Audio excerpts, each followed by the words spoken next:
Hola a todos, bienvenidos a Momentos, gracias por estar nuevamente conmigo.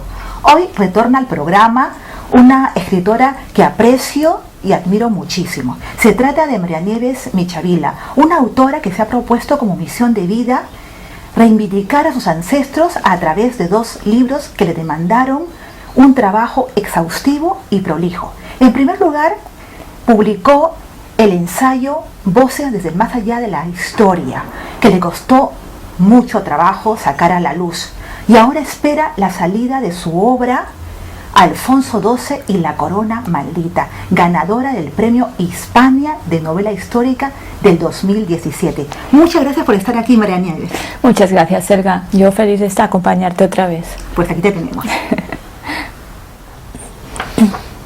María Nieves, te has puesto como misión hacer justicia a tus ancestros, contando su historia.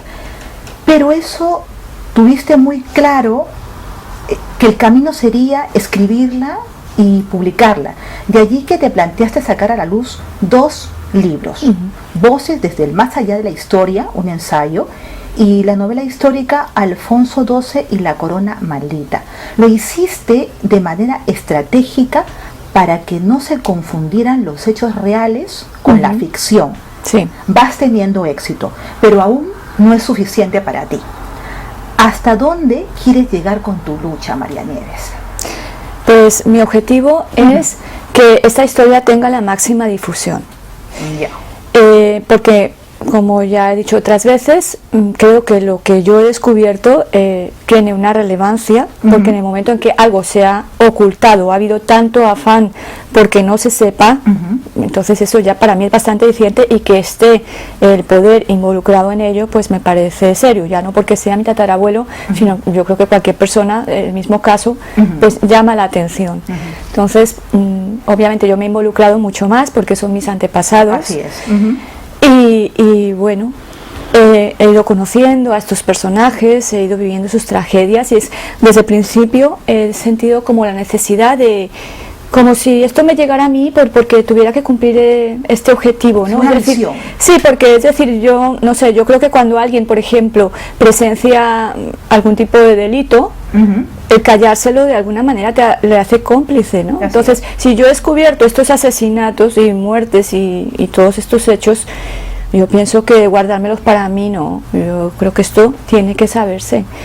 Entonces, pues tengo un afán en ello, claro.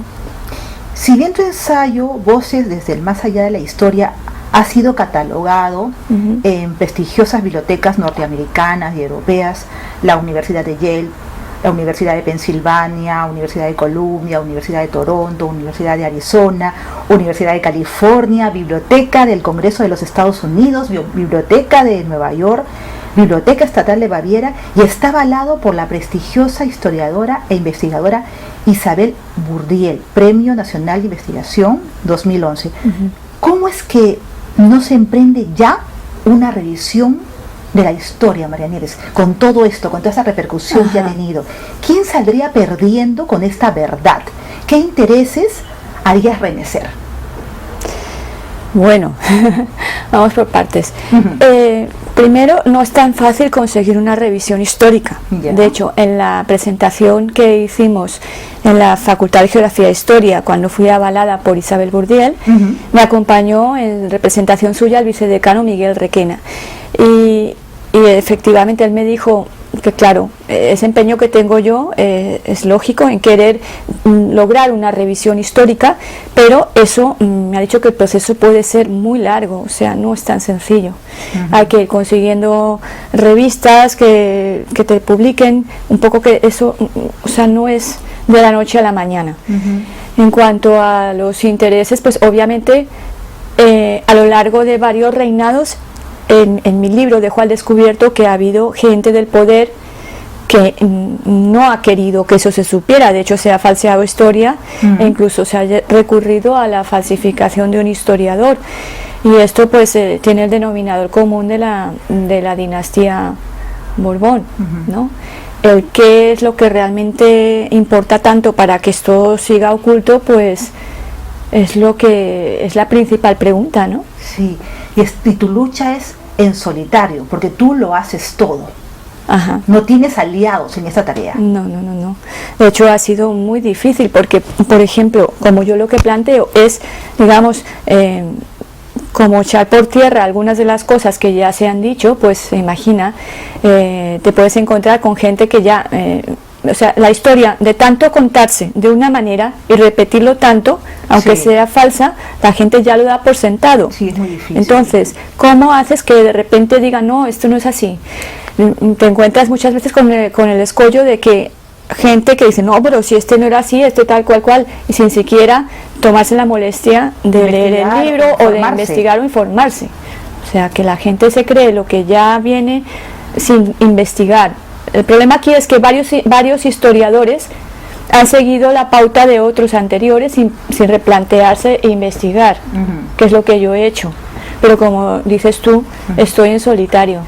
Y corres el riesgo de que te digan una aprovechada, interesada. Exactamente, algún comentario, ¿no? En mi página Facebook a veces te encuentras gente que ni sabe de qué está hablando, ni ha leído el libro, ni se toma la molestia y ya te habla en un tono despectivo. Sí, que quieres algo, buscas de dinero, qué sé yo, ¿no? Una serie de privilegios. Como dije antes, avanzaste divulgando tu verdad y tras conseguir el reconocimiento de la Universidad de Valencia, decidiste terminar tu novela Alfonso XII y la maldita corona o la corona maldita. Sin embargo, porque valen las dos, sí, sin embargo, en vez de buscar una editorial que te la publique, decides enviarla a un concurso donde resulta vencedora. Un magnífico resultado, María Nieves, tras una serie de dificultades en tus afanes reivindicativos. Sí, la verdad es que ha sido realmente una gran sorpresa porque después de tanto tiempo que llevo, porque son primero años de trabajo exhaustivo investigando. Cuando empecé ni siquiera sabía realmente qué iba a hacer con lo que consiguiera. De hecho ni siquiera sabía si iba a lograr terminar mi trabajo. Era como una cosa, empiezo pero no sé cuándo acabo. Y cuando ya luego empiezo el proceso de editar, las dificultades, que fueron muchos años también que eso se quedó parado porque después de que conseguía a alguien, luego se venían atrás por miedo.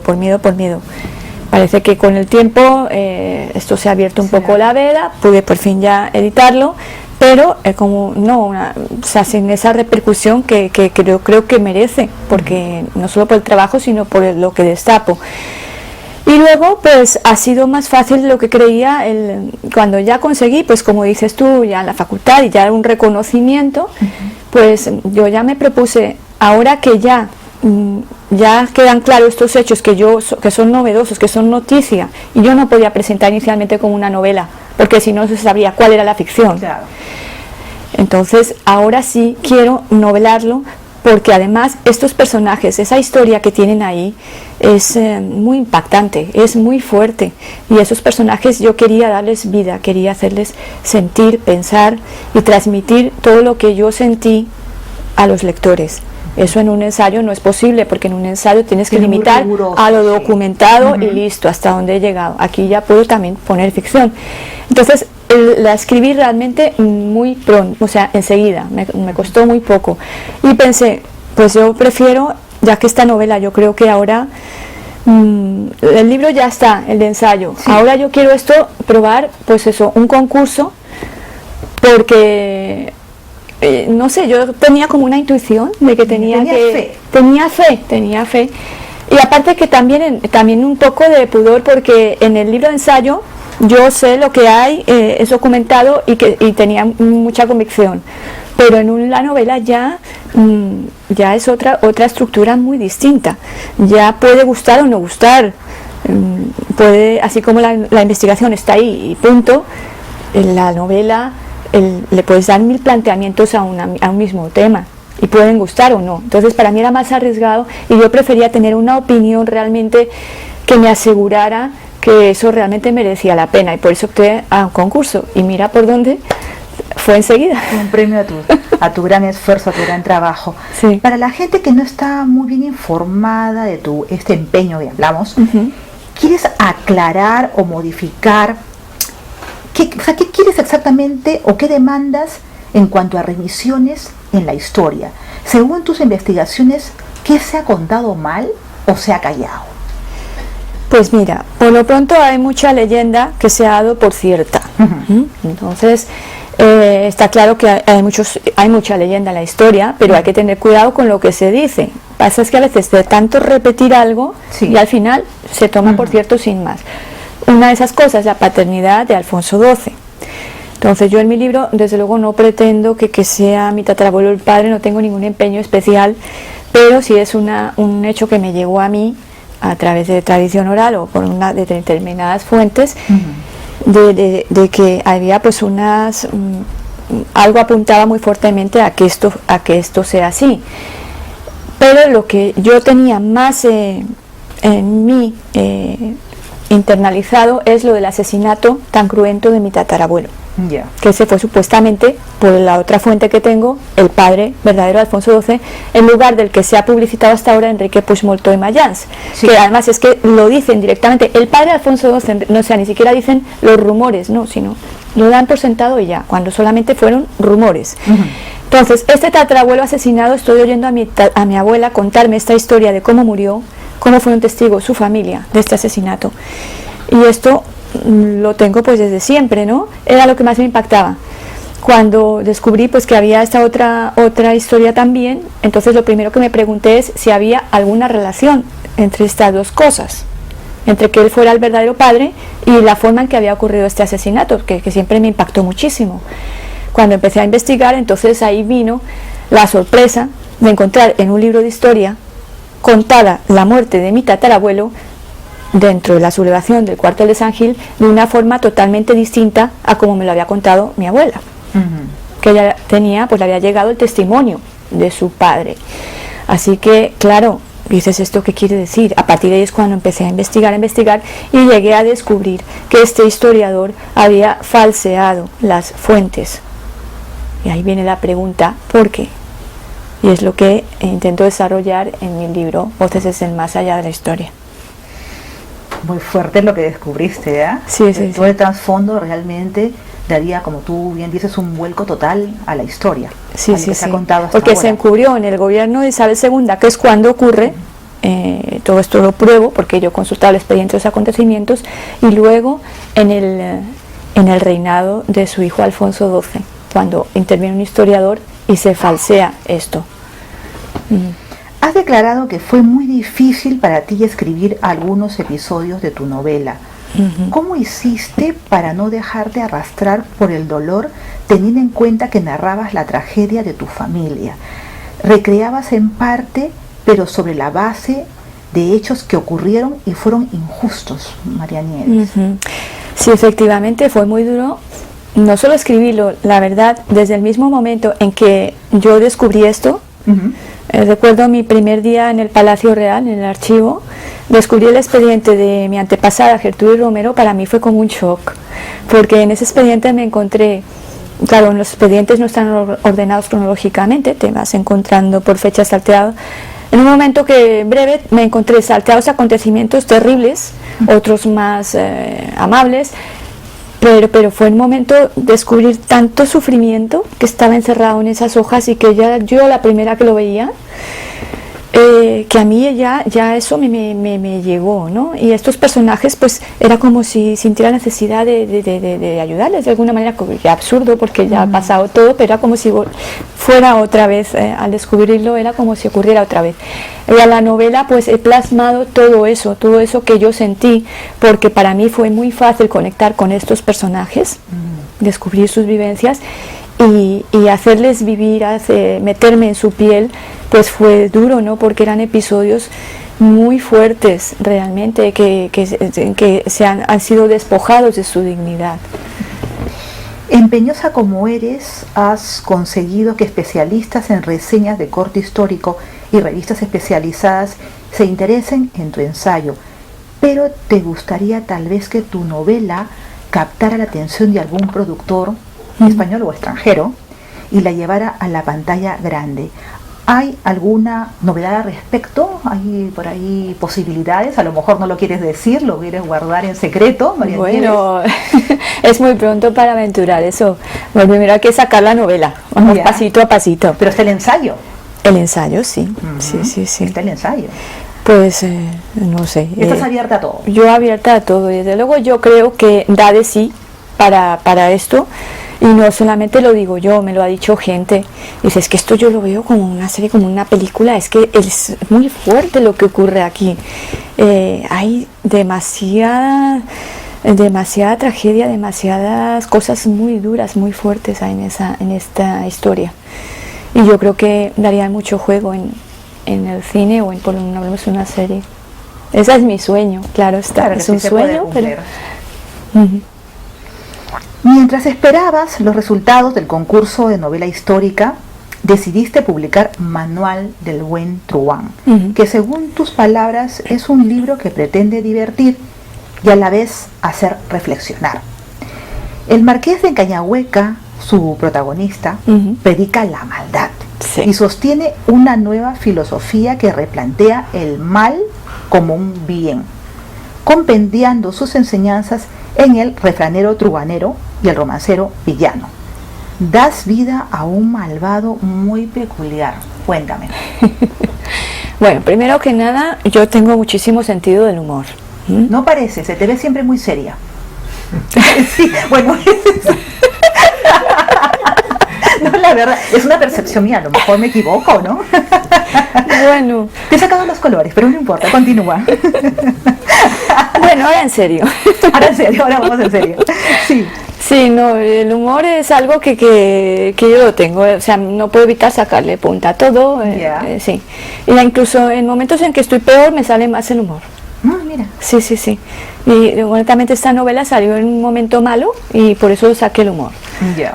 Y este personaje pues fue muy peculiar porque surgió eso pues porque yo ya tenía escrito el romancero villano y el refranero truanero, no con ese nombre, pero sí una época en que con ese sentido del humor mío pues me dio por inventarme refranes que fueran al contrario a lo usual, ¿no? Sí. En lugar de que todo es para ser alguien de buen provecho, pues yo me planteé para ser alguien de mal provecho. A ver los consejos. Bueno, todo es que me gusta reír, entonces pues me gusta la ironía, me gusta todo esto y eso lo hice pues por puro divertimento. Y años después es cuando me pasó que envié mi primera novela a editoriales y me la encontré plagiada en una serie. Sí, de eso te iba a bueno, preguntar. Y entonces a partir de ahí me inspiré en este personaje porque decidí sacar el humor para quitarme esa amargura que tenía. Y entonces pues el tema va relacionado con eso que me pasó. Sí. Y este personaje pues lo creé pues como alguien que como meterte en el punto de vista totalmente contrario a lo usual, ¿no? De alguien que lo ve bajo su propia perspectiva, porque tú ves a alguien que te hace mal y dices, pero esta persona a lo mejor no se sentirá mala, ¿no? Entonces me metí en la piel de alguien malo que además no solamente bajo su punto de vista la maldad es buena, sino que este hombre hasta lo predica, ¿no? Es un personaje desde luego muy peculiar. Sí, todo lo hace en su defensa, ¿no? Sí. Se anticipa al mal que le puedan hacer otros, ¿no? Es un mecanismo de defensa.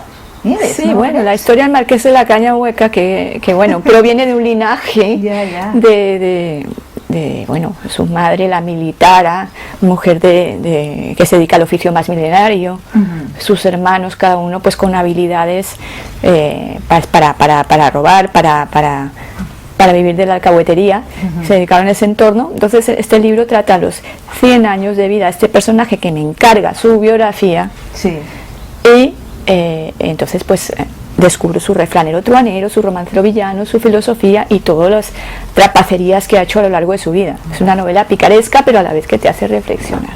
Sobre el plagio, María Nieves, este tipo de práctica se ha convertido en una constante en España, ¿no? Imagino tu rabia e impotencia al parecer esto, Sí, ¿no? sí. Y la sorpresa porque... Y no pudiste hacer absolutamente nada. ¿El libro no estaba registrado? Sí, estaba registrado. ¿Y no pudiste hacer nada? Puse una denuncia. ¿Qué pasó con eso? La denuncia sí fue admitida. Fue admitida, la serie se paró. Y luego pues... ¿Pero la llegaron a emitir o no? No, la serie, yo lo vi esto en la televisión. Correcto. El capítulo que vi, que eran una serie de coincidencias, que era probablemente unas probabilidades mínimas de tantas juntas. Y entonces expuse esos argumentos en una denuncia, me fue admitida y el caso llegó a Alcobendas, que es donde se emitía la serie, se paró la serie, pero claro, el tema luego es de los abogados que tienen, claro, ellos, ¿no? Esto se llegó a salir en El País, fue publicado también, pero luego, claro, yo no contaba con abogados que pudieran contra estos, ¿no? Porque yo sobre todo lo que pedí ahí, yo no pedí ningún dinero ni nada de esto. A mí mi principal preocupación era que se descubriera por cómo había podido pasar que si yo envío un libro a una editorial llegue a una serie. Claro. O sea, yo denuncié un tráfico ilegal de ideas, fueron mis palabras. Increíble, increíble. Sé que eres una investigadora nata y te encanta zambullirte en la historia. Tus 4 novelas y 3 obras de teatro que guardan su oportunidad de publicación también pertenecen a épocas pasadas, María Nieves. Sí. ¿Por qué? A épocas pasadas. ¿Por qué te llama esa, las épocas pasadas? La no, a ver, no, una de mis novelas era época actual. Sí, ¿seguro? Sí. Tengo variedad, o sea, yo no soy un solo estilo. Si algo me caracteriza es que no tengo un solo estilo. De hecho, fíjate, pasar de la investigación a esta novela satírica, pues tampoco mucho que ver. Y otra novela que tengo es de ficción. Y todas están ahí. Están registradas, pues ahí se han quedado, porque cuando empezó todo este problema de lo del plagio, luego entonces escribí esta de lo del Marqués de la Caña Hueca, pero un poco para mí, porque ya obviamente no iba a mandarlo a ninguna editorial, fue como un desahogo. Y acabado esto fue cuando surgió la investigación, porque falleció mi tío Federico. Sí. Y entonces él poco antes de morir me quería que escribiera sobre la historia, y yo pues como un deber moral inicié todo esto y no me imaginaba que me iba a llevar tantos años. Supongo que con todo lo que te ha pasado, el precedente del plagio, ya tendrás cierto temor a presentar tus libros en las editoriales, ¿no? ¿Tomas más precauciones al respecto, además de registrar y todo eso? Sí, ¿no? claro que registro, pero eso me puede pasar a mí, puede pasar a todos, eso está claro.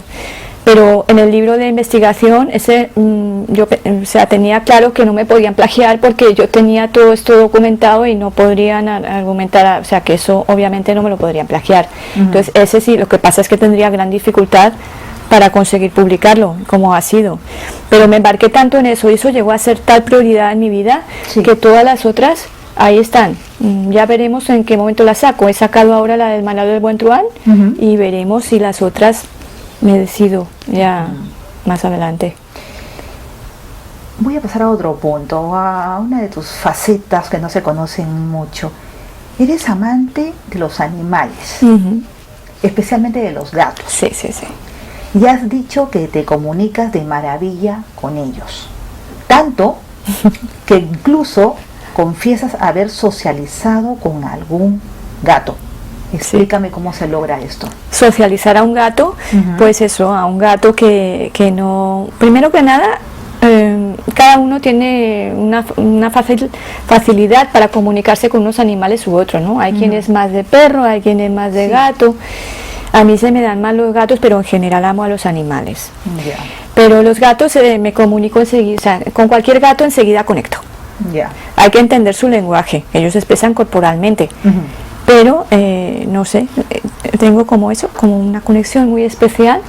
Y hay gente que tiene mucho miedo o respeto a los gatos, no sé, y los gatos también eso lo perciben. Entonces hay que entender un poco su comportamiento, y eso se me da muy bien, entenderlos y llegar a socializar a un gato, en el sentido de que gatos que estaban totalmente aislados, que tenían miedo, se escondían, pues he llegado a poder conseguir que tomaran confianza, que se acercaran y eso, llegar a socializar a un gato. Pero para prodigarles cariño. Prodigando cariño y a través del juego. El gato es un animal con el que te puedes conectar mucho a través del juego. Eso toma tiempo, ¿no? Dedicación al animalito, a la mascota. Bueno, yo tengo el caso de mi cuñado, pues que le llegó un gato que estaba, pues eso, que ni podían con él porque venía a comer solo, pero se escondía, tenía miedo de todo, tal y cual. Se fueron una semana, yo dije, pues yo voy a cuidarlos. Y en ese tiempo conseguí que el gatito ya viniera, y cuando llegaron ellos ya lo salió a recibir el gato. Qué bonita historia, qué bonita historia. Mantienes un grupo de WhatsApp con tus amigas del colegio, sí, con las que viviste tus primeros años de infancia en Colombia. Casi no sabías nada de ellas. ¿Cómo fue ese reencuentro? Pues bueno, primero ya sabes que las redes sociales nos permiten acercarnos y contactar gente que no conoces desde hace muchos años. Eso ha sido una gran oportunidad. A algunas las contacté primero por este medio. Luego, cuando ocurrió tristemente lo del fallecimiento de mi hermano Carlitos, fui a Colombia. Entonces una amiga querida que tengo allí, con la que ya tenía contacto y tal, pues les avisó a otras compañeras y ahí nos reunimos. Éramos unas poquitas, pero a partir de ahí una de ellas empezó a indagar, a buscar y tal y cual, y al final se hizo un grupo que reunió a casi todas las de clase, y ahora pues tenemos un grupo de WhatsApp que estamos súper pendientes una a la otra, y realmente es muy bonito. Recuperar los afectos pasados, ¿no? Sí, compartimos, tenemos un pasado en común, y a lo mejor hay gente con la que tampoco es que tuvieras gran confianza o eso, pero luego la conoces y es, claro, encontrar a personas que recuerdas de cuando tenías 15 años y encontrarlas a estas edades es como un shock, porque te quedas con el recuerdo de entonces. Sí. Pero ahora son otras personas, y yo también, que no tenemos que ver. Hay entonces que reconocerlos, nos vamos, ¿no?, reconociendo. Exacto. ¿Es verdad que tu mejor amiga colombiana y compañera de infancia con quien te reencontraste hace unos años es esposa de un descendiente directo del general Serrano, el cual, de acuerdo a tus investigaciones, se haya implicado directamente en el asesinato de tu tatarabuelo Federico Puch Romero? ¿Lo conoces? ¿Conoces a este individuo? ¿Él sabe de ti, de la historia que los involucra? Claro que lo conozco, y es muy amigo. Ah, ¿es tu amigo? Sí, o sea, mis tatarabuelos, o sea, su tatarabuelo y el mío, sí, pues ahí hay una cosa muy terrible, pero sin embargo nosotros somos súper amigos. O sea, las cosas del destino. Eso lo han dejado de lado, el pasado pasado. No, yo para empezar, ni lo que hizo mi tatarabuelo y el suyo, nosotros no tenemos que ver. Y además fue una sorpresa muy, muy curiosa descubrirlo, porque con esta amiga, tampoco era tan amiga en Colombia, se convirtió en gran amiga aquí. Ella es hermana de una de las compañeras de mi clase, y cuando, pues hace unos años, a través de Facebook vas conectando con gente, ella conectó conmigo, y bueno, pues un buen día me llamó y me dijo: estoy aquí en España, tal y cual, ella vive en España, y empezamos a hablar, y bueno, a partir de ahí somos pues casi como hermanas. O sea, yo la quiero muchísimo. Precisamente hoy le están haciendo una cirugía. Que le vaya muy bien. Que sí, todo esperemos que sí. Positivo. Y bueno, pues fue creciendo la amistad, y fue un día a la ciudad donde ella vive, y ahí pues su familia maravillosa, 2 hijos, y hablando con su esposo, que es maravilloso también. Yo le conté, entonces todavía el libro no estaba ni publicado, le conté lo que yo estaba investigando y tal y cual, y dije, y él me dijo: ay, pues a mí me encanta la historia, igual, y me habló, pues yo también tengo una historia de mis antepasados, y me fue contando, y digo, pero tu tatarabuelo era el general Serrano. sí. Y yo, pues que sepas que tu tatarabuelo está seguramente involucrado en el asesinato del mío. ¡Ay, qué shock, qué terrible! Pero bueno, y nos reímos porque, bueno. Respecto a esa misión de vida con la que te has comprometido, María Nieves, ¿ya perdonaste a quienes hicieron daño a tu familia? ¿Es posible reconciliarse con la gente que perjudicó o que puede haber perjudicado a nuestros seres queridos? Pues yo creo que yo no me planteo que tenga que perdonar, porque yo no, es decir, no guardo rencor a nadie. Yo simplemente dejo al descubierto esta historia, este sufrimiento, lo que yo he descubierto, todo ese dolor, todas esas familias rotas. Realmente sí, yo creo que tengo el deber de hacerlo público, pero que tampoco es que desee el mal a nadie. Es decir, yo creo que su testimonio, su historia, y tengo que contarla, pero que no, solamente que se cuenten las cosas como son, que no se oculten. Yo siento que esa historia se ha intentado enterrar y de alguna manera yo he sido la responsable de desenterrarla, pero desde luego sin rencores, sin odios, ni mucho menos. O sea que lo hecho está, quiero decir, ya ves, el general Serrano. Tú solamente quieres que se cuente la verdad. Exactamente, porque yo creo que una cosa que no está contada como debe ser, y sobre todo que se ha empañado la memoria también en parte de mi tatarabuelo, y yo creo que esto tiene que saberse, y creo que además que si son cosas que atañen al poder, la gente tiene derecho a saberlo. Pero que rencores pues no, porque de todas maneras el que sea responsable de eso, pues ya esos son tiempos pasados, ¿no? Es decir, que los que ahora defienden no tienen por qué pagar lo de sus antepasados. Cuéntame acerca de la entrega de tu premio, que va a ser muy pronto. Sí, va a ser ya en 2 días, bueno, o sea, el lunes estamos, hoy es viernes, y bueno, pues ahí estamos, nos daremos a primera hora a Madrid. Va a ser en la misma editorial donde nos van a recibir. Allí no me han aclarado demasiados detalles, pero la entrega del premio me la va a hacer el periodista Antonio Casado. Y luego ya nos invitarán a un restaurante. Pero todavía no hay presentación, todavía no hay fechas, ¿no? O sea, primero es la entrega del premio. El premio primero se falló, ahora viene el acto de entrega, y después ya viene como parte, es que parte de ese premio es la edición. Este es el acto de entrega, ¿no? Y después ya empieza lo que es el proceso de edición, que ya tiene mi manuscrito, y la idea es sacarlo a la venta en septiembre. Perfecto. Y allí entonces iré a una presentación en Madrid nuevamente. Magnífico, Nieves. Ha sido un placer nuevamente tenerte en Momentos. Ya sabes que aquí el equipo valora mucho tu trabajo, se te quiere mucho, y bueno, te deseamos muchísima suerte.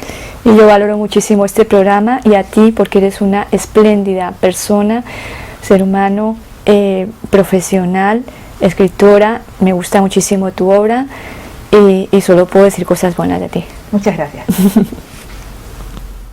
Gracias, amigos, por haber estado conmigo.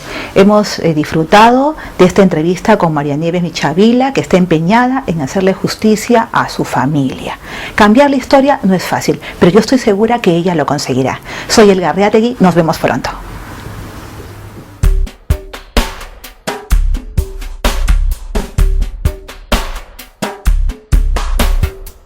El cielo llora empapando mis pasos, y con la lluvia despacio, despacio, camino ausente, camino a tu lado.